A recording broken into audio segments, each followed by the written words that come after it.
ஓம்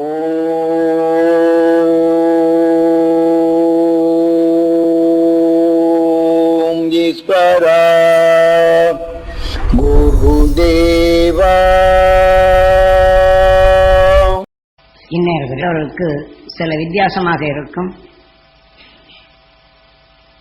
இதற்கு முன் உபதேசம் கேட்டவர்களுக்கு அந்த உபதேசத்தின் வாயிலாக உருவான அந்த அணுக்களுக்கு அருள் ஞானின் அருள் மகிழ்ச்சியின் உணர்வுகள் உணவாக கிடைக்கும்.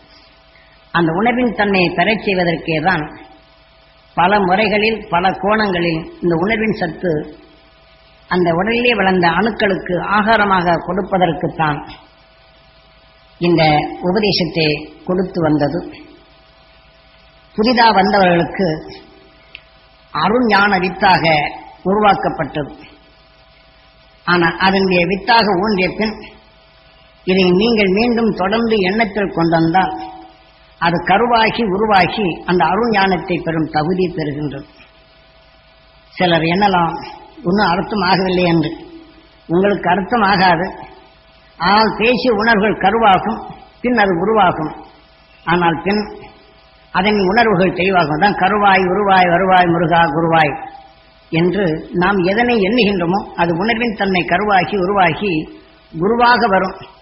ஆக நம்ம நானாவது அறிவின் தன்மை கொண்டு நமக்குள் அது தெளிவாக உருவாக்கும் என்றது. நீங்கள் எப்படி ஒரு நாடாக்களில் பதிவு செய்து வைத்தால் திருப்பி அதை மீண்டும் அதை போட்டு பார்க்கும்போது அதை மீண்டும் அந்த பாடலை கேட்கின்றீர்கள். இதே போலதான் உபதேசித்த உணர்வுகள் உங்களுக்குள் பதிவாகிவிடும், அணுவாக உருவாகிவிடும். அந்த அணுக்களுக்கு சிறிது காலம் உணவை கொடுத்தால் அது மீண்டும் வளர்ச்சியாகி தன்னிச்சையாக அந்த உணவை எடுத்துக்கொள்ள அதனுடைய வளர்ச்சி பெறும். அதனால்தான் முந்தைய நிலைகள் உபதேசித்தவர்களுக்கு அதனால் விளைந்த அணுக்களுக்கு உயர்ந்த ஞான உணவாக கொடுக்கப்பட்டது. அதன் வளர்ச்சி பெருக இது உதவும்.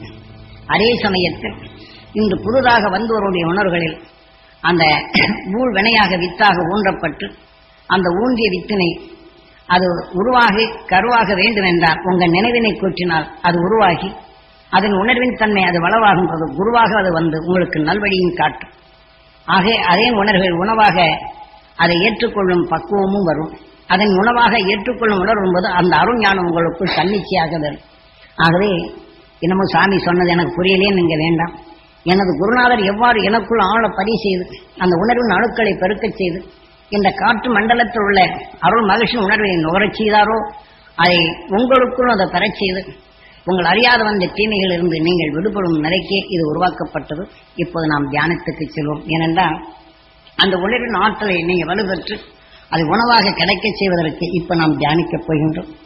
அவர்கள் அம்மா அப்பாவை மனதில் வைத்து அம்மா அப்பா அருளால் மகிழ்ச்சிகளின் அருள் சக்தி பெற வேண்டும் என்று என்றால் நான் முதல்ல சொல்லும்போது முதல்ல லேசா சொன்னேன், இரண்டாவது கொஞ்சம் வேகமாக சொன்னேன், மூணாவது அதை குறித்து கொஞ்சம் வேகமாக சொன்னேன்.